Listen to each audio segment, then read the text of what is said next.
Olá, gente! Que bom ter todo mundo aqui para mais uma das nossas análises. Hoje nós vamos embarcar em uma jornada realmente fascinante para desmistificar um dos temas mais complexos e intrigantes de toda a saúde mental, as origens da esquizofrenia.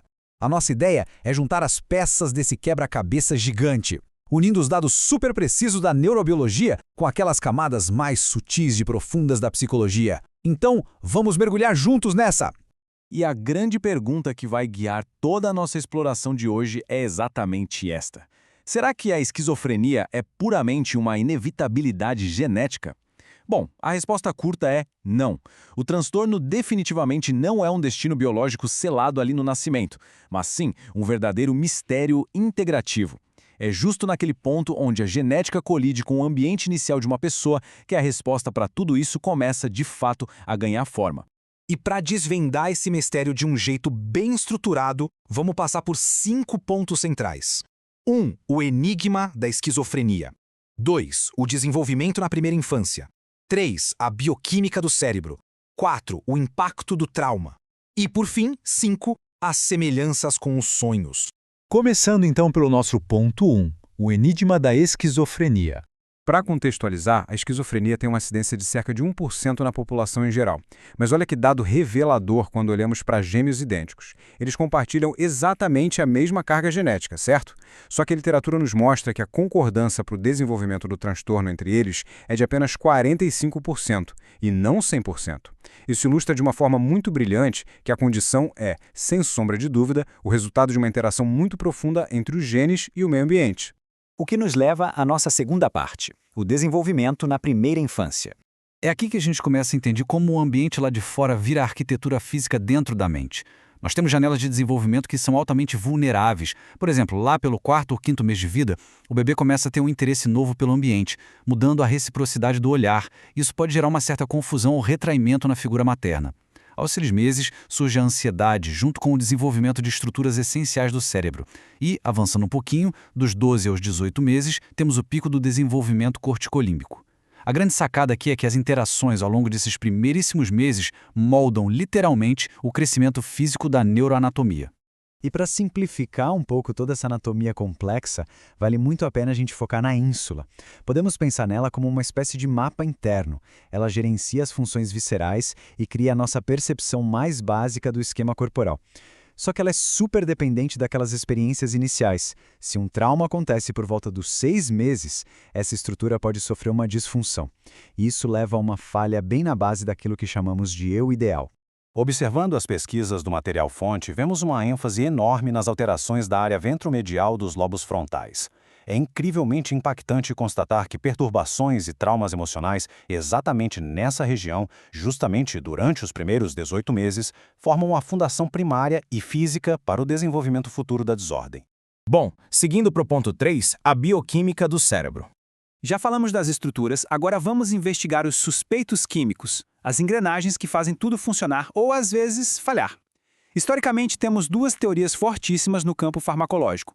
De um lado, a teoria da dopamina, que sugere que uma hiperatividade nos circuitos mesolímbicos cause os sintomas positivos, como os delírios e alucinações. Do outro lado, temos a teoria do glutamato, que relaciona a falta de função e a toxicidade aos sintomas negativos. Elas parecem competir, né? Mas, na verdade, descrevem vias de comunicação que estão profundamente interconectadas. Para tirar o peso desses termos difíceis, vamos olhar para os receptores NMDA. A gente pode imaginar eles como portões de um sistema de alerta do cérebro. Em níveis saudáveis, eles abrem e deixam entrar o cálcio, que é algo vital para aprendizado e para formar memórias. Mas, se esses receptores ficam superativados, entra cálcio demais e esse excesso gera uma toxicidade extrema para as células neurais. Chegamos então ao ponto 4, o impacto do trauma. A grande chave para conectar os pontos aqui é entender como uma ferida que parece ser puramente psicológica se converte em um dano biológico bem concreto. E isso segue uma cascata biológica super clara.